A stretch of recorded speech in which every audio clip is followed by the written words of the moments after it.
Welcome to Ladder Daily Digest.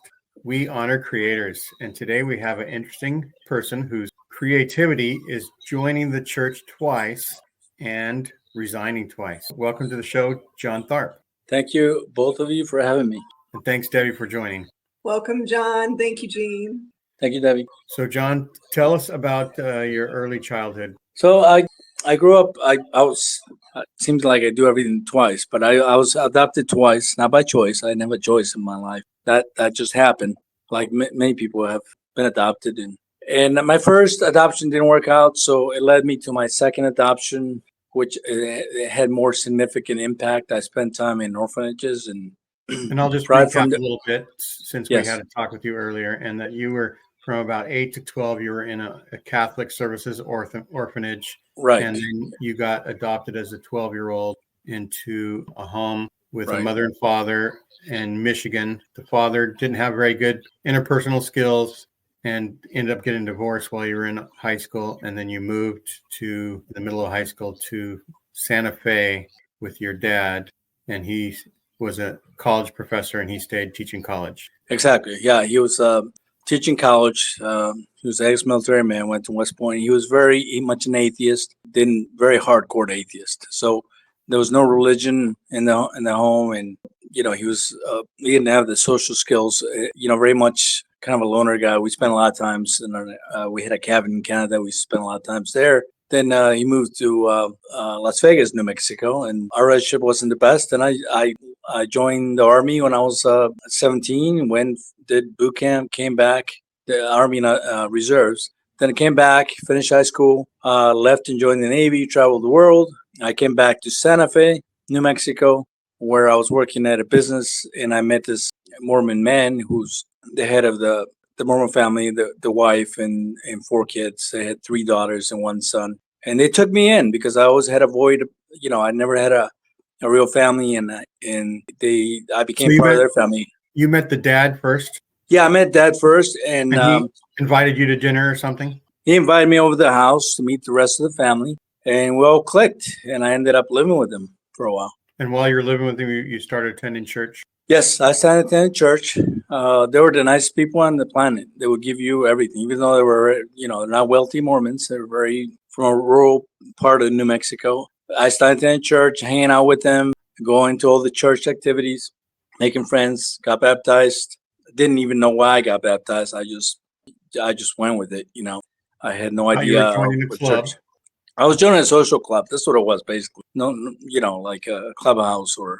And there wasn't any pressure for you to pay tithing or get to the temple or anything like that. No, I didn't go to a temple. I remember going to sacrament, but I just stayed for a while. I never paid tithing because I was only like 21 at the time. So I didn't understand what Mormonism was about. Are you still close friends with the family? Yeah, actually, I recently, because of my second baptism, I went to see them to let them know I got baptized second time. Yeah, I just stayed there for a while, but then after a while, I realized I don't know, I didn't feel right. I always been very black and white. I don't like hypocrisy. I just didn't feel like I could. I felt like I couldn't keep up with their commandments because I was a little bit of a rebellious kid. As you were starting to learn more and more about the theology and the things that you're supposed to do. The rules, Gene. The rules. Lots of rules. Lots of rules, and as men, they want you to get the Melchizedek priesthood, the second one, right? Uh-huh. They want, and I didn't get it. So they started to put pressure on me, and I just decided, I don't know how I got the strength or how I did it. I decided just to resign. I don't know what I told the bishop. I can't remember too much. But I resigned and I left, and I felt ashamed because I felt like I betrayed my friends and the family that I had, but I didn't feel right about it. And I traveled the world some more in a business, and I lived all over the country. And then fast forward 33 years, I had no contact with Mormonism. I actually forgotten completely about it. I thought it might as well have been on Mars or Jupiter because I had no idea. I never spoke to another Mormon person for 33 years. Because now I'm going to be 55 next month. And one day I'm on Facebook, and I just hit a like on Facebook because I had a like and subscribe on everybody. I like to help people out. and somebody I hit one of their likes because I had a good memories of Mormonism in the family, so I had good feelings. So I hit a like, and within seconds, somebody just reached out to me on Facebook and said, "Would you like to come to our church?" That And fast? Literally, like you got mission swiped on a Facebook like? That is amazing technology. yeah, they have unsolicited messaging. Yeah, they have missionaries there Yeah. working on that, especially after COVID because they don't go door knocking so much. Now they use technology and social media to get to people. You So know, this is like this is 2022. 20. Yeah, it was November of 2022. I did want to go to church. I've been going to church on and off for the last 20 years. Church is called Calvary Chapel, which is over 5,000 members here in Florida. Like I was telling Gene, I wasn't that active, but I was like the CEO, right? Christmas, Easter only, pretty much. But I felt freedom with that church, and I felt, you know, I felt like I need to connect with Christ, and I thought the Mormons were Christians, so that's what led me back to them. And I'm, very open minded. Somebody invites me to their church, I'm going to go. It doesn't matter if they're synagogue or they're Islam. I want to go because I've been to 53 countries and I have a very open mind about the world. I don't. You're curious about other people's beliefs, no matter what. I'm curious. I'm a researcher. I'm a sponge for information. I love to learn new things. So yeah, I accepted the invitation.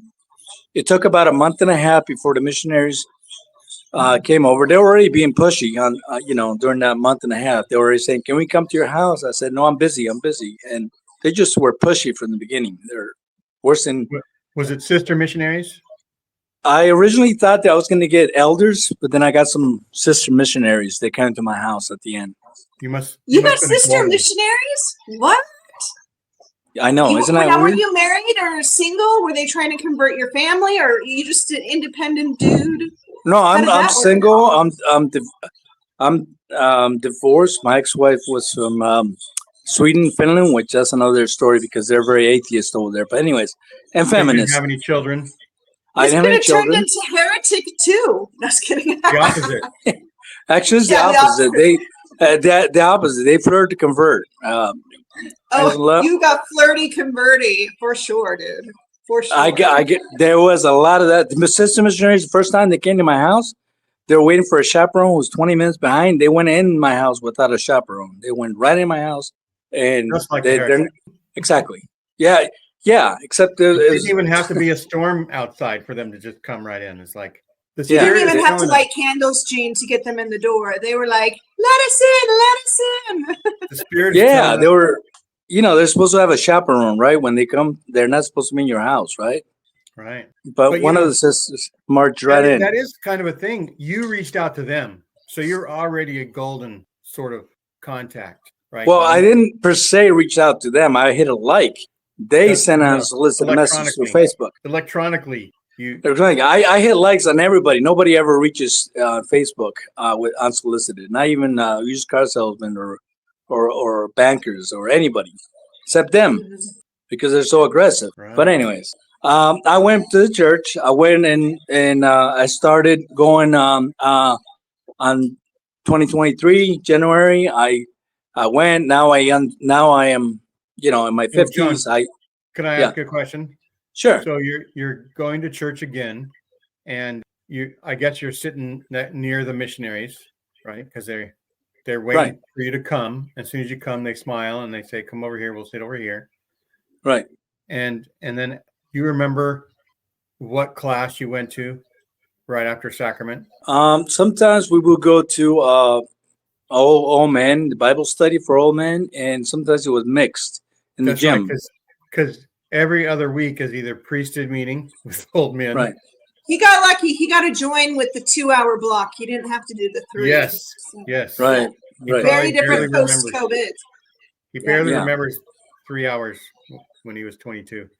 And so sometimes you're at Sunday school, but there's a chance that you could have just been in like a new member discussion Sunday school. So I was wondering, do you remember, were you in that or were you in just the general Sunday school class? I was in the general Sunday school class, and we also had Wednesdays Bible study. So we used to go to Bible study on Wednesdays. So that was the sister missionaries doing that, and that was it was a flirt fest. Everybody was flirting in that thing. It was like a meat market. I'm just being honest and telling you how it is. I understand I understand Mormonism now, and I understand how these girls are supposed to get married right after their mission and have kids and all that. And I'll be honest with you, I think they're out there. Some of them looking for a husband on their mission. You know. Were you going to say something, Debbie? I'm not going to lie. Well, I was going to say, did they know that you had been baptized prior and were a member and had experience with the Mormon Church? I told them that I left. And when you leave and you come back, you have to go through a different process than normal people. Yeah. No, if you're new, you just go and get baptized, no problem. I had to go through a council of the bishop and his councilman, about 4 men in the room, and explain why I wanted to come back. And then I had to have a meeting again with the bishop, and then a meeting with the stake president. And that's how it works. It's kind of a process. I'm sure they wanted to see that. Did you leave because of like breaking the law or any other things that they might want to, worry about? Yeah, no, well, they have good notes. They had everything. Once you are a member, they're like a snapping turtle. They don't let go. They know who you are and what everything happens, and they keep impeccable notes. They knew that I resigned, and I didn't have any problems. So there was I wasn't excommunicated. My time there was only about a year, so. There was, I was 21 years old. I mean, God, if they can, if I had made a mistake, if they can forgive pedophiles, I'm sure they can forgive any stupid little thing a 21-year-old does. Now, did they make you get rebaptized once you went through your court of love of worthiness? So you're deemed worthy by the bishopric and the counselors. Right. Did they just reinstate your baptism, or did you get redone? You have to get it redone, so that's a second time. And when I was baptized first time, I was what's the first level of priesthood? Aaronic priesthood. Aaronic priesthood. That's what I had, right? So that's what it migrates over. So I went through. I got baptized. Right. And then I went through. To be reordained priest. I was ordained I took classes and I was ordained, but were you ordained an elder this time? Yes, I was ordained an elder. Yeah, because I think once you get rebaptized, they can reinstate your ordination for being a priest, and then they had you learn more about becoming an elder, and then you got ordained an elder. So I'm curious. Okay, so the first time you joined, I understand because you met this great family. They took you in. You had exposure to a family structure, a community, like social aspects. What was it the second time at your age that made you go, hey, let me try these training wheels on again or get back on this bike? I'm just curious. Well, I think the fumes of the past, remnants of the past, this Mormon family who was good to me. I thought everybody was the same. So I thought, okay, Mormonism can't be that bad. I didn't give it a good chance the first time. Plus, I pray a lot, even though I dabble between being agnostic, Christian over the years. I pray constantly, even when I think I'm agnostic. So I think I want to get back into Christ. Now they have this, not Mormon, but Church of Jesus Christ. So I thought they were Christians. So that lured me in. I said to myself, maybe it's time for me to, to get back into church. First of all, I want to say that dynamic for single men is different than married men. Married men tend to go to church more because of their families. Single men, we tend not to go to church so much because, unless there's some, we just or work. Sports. I want to stay home. I want to go to church, once in a while when I want to. You don't have anybody pushing you, and so unless I'm. Did you want to get married? What was that? What did you want to get married? Was there that temptation too? Like maybe I can find someone to find a marriage with and have a family. Was that part of maybe the comeback? Well, there was a lot of factors, but that could have been that's always a factor. Yeah, I mean, having a wife and a wife who loves God and who wants to have a family. Yeah, I think everybody would want that, even though church is not a what you call a dating site. But I also went to a church that had 5,000 people and they had tons of activities, and I never even went to them. I'm just lazy to get out of the house. I'm kind of a homebody, so I just work. It's working 7 days a week, just sleeping. It just, I was in a fog. It just caught me in the moment. I was just curious, and I wanted to be social and go to church and see what Mormonism was about. What didn't I understand in my 20s that I can understand now? And this is what got me. Now I'm a curious guy. That's what got me into church. Just curiosity. You didn't give it enough of a chance, and it didn't take. Go ahead, Debbie. Well, and totally normal. That's a very easy conversion story, and that's very much human nature. That's how we react to situations. So the second time, I remember the first time it was just like there's a lot of rules here, and you're 21, and some of those rules just aren't interesting, minus the social aspect. But now you're set in your ways, and you know about the rules. What was it the second time that kind of was like, no?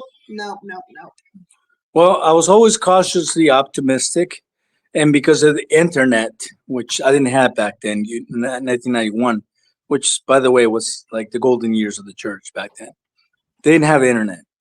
Now, I am also a researcher and investigator because of the military. I was in the military, and I've been all over the world, and I always like to research. So I started researching. Even when the missionaries were at my house, I was already started researching. I'm curious. I'm like an engineer. I want to know why this works and why you're here and what you're doing here and what made you come here. So I started researching about the missionaries, and I found John Delen's site, and I started listening to John Delen, and that was the catalyst that got me started little by little, and I started listening more and more. I'm not a bookworm, book reader. I don't read scriptures. I don't know any scriptures from the Bible. I don't know any scriptures from the Book of Mormon. I don't like reading. I like YouTube, getting everything through YouTube. So John Delen was perfect for me because he had a lot of YouTube stuff that I could listen to in my car. And I started listening to these podcasts little by little. And I'm starting to think there's something wrong here. It doesn't make sense. And that grew and grew and grew and grew more and more. And I'm a rebellious person by nature. It's hard for me to go to church and have some guy just like one of the guys told me in church, why haven't you been at church? And he was kind of bossy to me. And that I didn't like that. Like Elders Quorum president. Yeah. He was one of those top guys. And why haven't you been to church? Where you been? And I'm a private person. I don't like people to get into my life. And he started, they got, they want to know everything about you. And yeah, there's a lot of things that made me uncomfortable, and I just kept researching, kept listening to not just John, but other podcasts. And the other thing about Mormon stories is that you're now listening to people that did know the theology and did all the things, did go to the temple, did get married, did have children. And they're saying that they learned stuff that made them not want to go to church anymore. Exactly. And I was listening to ex-bishops and ex-sisters missionaries. I was listening to people who've been born into Mormonism and who were golden superstars because these people knew it better. I was a convert. I don't know anything. I'm just, but these people were born into it. 4th, 5th generation Mormons, and then I started seeing the dark side of Mormonism. And then I paid about $700. I paid exactly $750 worth of tithing, which wasn't very much, right? You paid tithing this time around because you were an elder and Right. you were going to be on the covenant path. You were going to go to the temple someday, and you need to be worthy. Exactly. I wanted to be worthy, and you know, I was in a better financial position when I was 21. I didn't have, you know, I was going from job to job, but I started seeing things. They started to get me more involved. But I want to say something about the tithing. First of all, nobody forced me to pay. They coerced you to pay tithing. They didn't force me, but I always seen religion, especially Mormonism, from a business point of view and a humanitarian point of view. Why build a temple when you can feed the homeless, where you can feed, you know, people? I was adopted, so I'm very one of my causes are animals or the sexual abuse, the pedophilia. Yeah. And so you were thinking to be cautious giving them your money because you weren't seeing the good deeds that they were doing around. You were only seeing temples being built. Actually, one guy told me before I joined, and he said to me, "Be careful. There's a lot of pedophilia in there," and that stuck in my mind because I mean that's something that I don't know who couldn't be against. And I know what the Mormons tell me all the time is we're not the only ones, but you know, I think the biggest difference is right. It could be the same ratio, right? Right. But the Mormon Church has shown to be less interested in helping the victims out than covering their own backside and not wanting to get bad press out there. And so that kind of shows, you know, their mettle, what they truly value. Right. They protect and create kind of a heaven. One of the things also that did it was a story about Nick Jones. He was an ex-bishop out of Mississippi, and he was actually sexually abused. And he had a podcast with John DeLynn, and he explained about how it's covered in the church, and that did it for me. That was kind of like the nail in the coffin because the cover up. Yeah, because I'm listening to a bishop who's spilling the secrets, the family secrets, and that's that was it for me, you know. Right, and so you resigned again. Right, that was. What was the process of your resigning again? Did you write a letter? Well, did you? I this time I'm conscious. It's funny, but did you go to quitmormon.org? Oh yeah, but let me backtrack real quick. Because I joined the Mormonism, I decided to take a cross country trip. So I went to Salt Lake because again, it's my nature to investigate.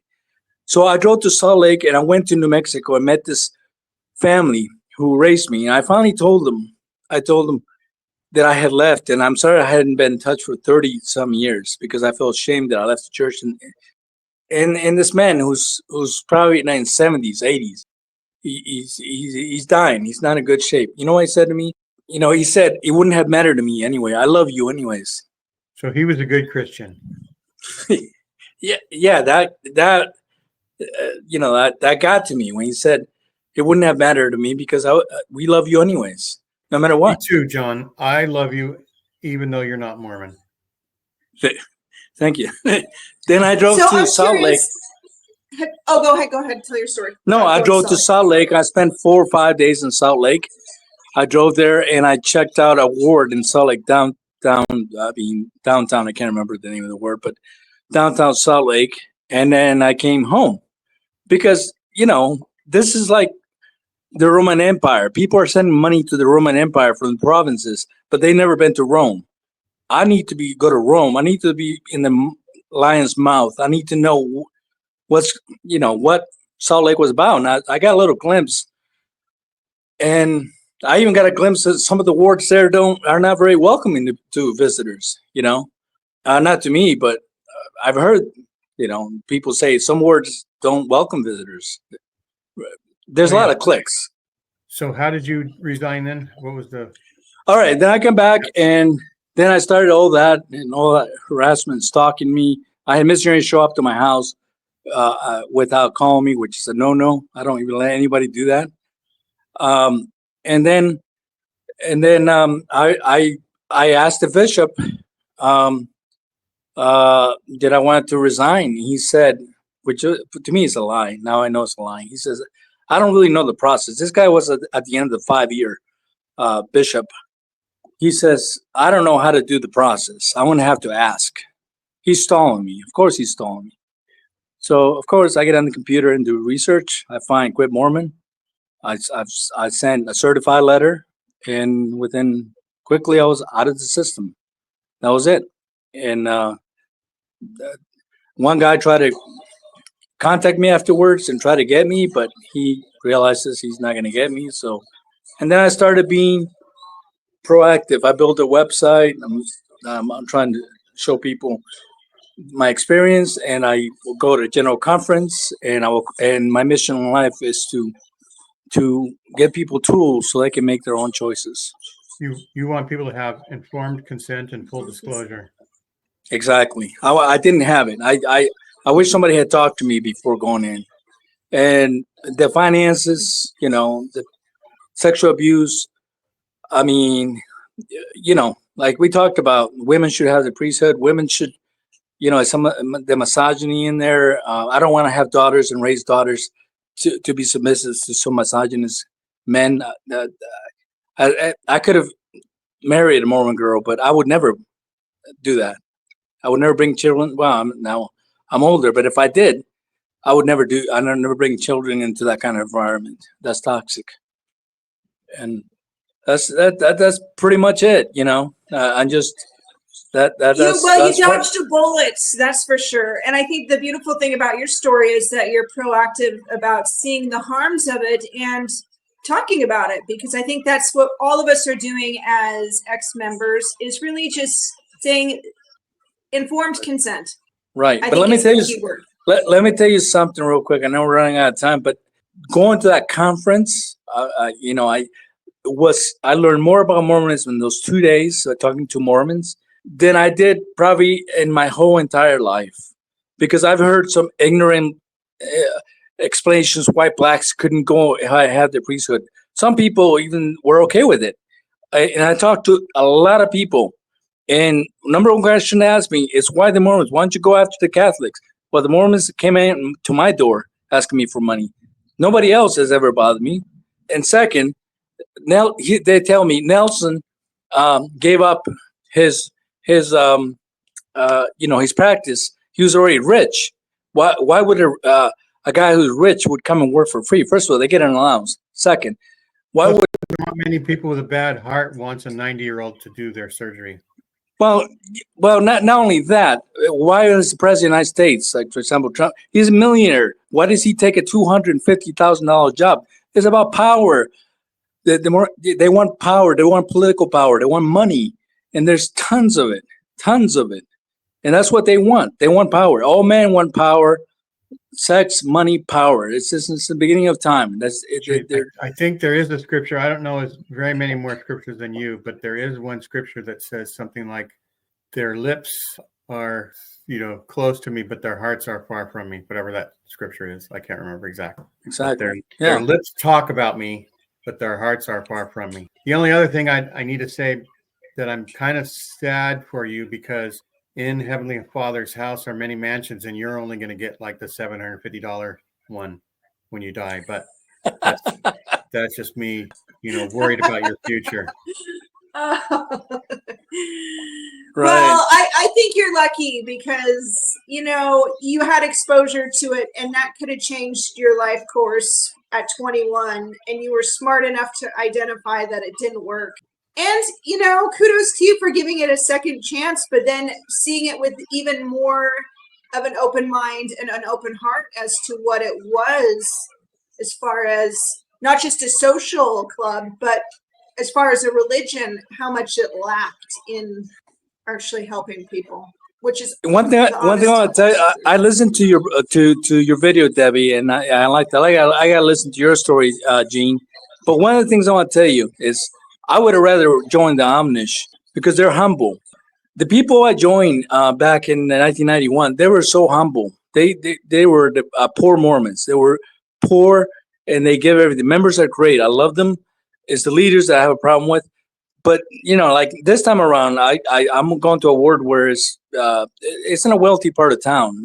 I had one of the members, a millionaire. He's driving a $100,000 car, and I saw people that were not so humble. I saw people that were very arrogant, and that changed also my mind because at that ward in New Mexico, people wore jeans and T-shirts. Over here, you wouldn't dare to go into this ward in Fort Lauderdale and not wear a suit because people would look at you like down on you.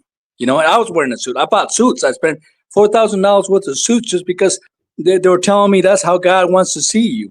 They coerced me into like God wants you to enter His temple looking really nice. It's all superficial and phony. They say it's an outward expression of an inward, desire to be good or whatever. But they're forgetting that the wolf in sheep's clothing had the same idea. Yeah, it's white collar crime. That's what I call it. So it's not, to them, it's not how you feel, it's how you look sometimes. Exactly. And that's pretty much it. Yeah. Well, thanks, John, for coming on our show. And I'll include, if it's okay with you, the link you sent me to the website that has basically resources, right? It's resources. Exactly. I'm not a IT guy. Yeah. So please forgive me. I just want to give resources. I want to put your site on there and any site or any information you want. I created a list of attorneys from all over the country that specialize in this pedophilia. That's a big thing for me because I know how children can be vulnerable, and I was adopted, and I know how vulnerable you can be, and that's a big thing for me. Well, your resources may be different from someone who's been in the church their whole life. You're a convert. You might see it differently and have a different way of finding new resources. So I definitely recommend people click the link and check it out for sure. It'll be in our description below. If you look at our title underneath, and then it'll start to say something about the show, and then it'll say ... more. You click on that more, lots of information opens up, and you can click straight to John's website. All right. Well, thanks everybody for coming on. We're heading towards the end of the year. Have a good rest of the year, and we'll see you next time. Bye-bye. Thank you, Debbie. Thank you, Gene. Uh-huh. Bye-bye.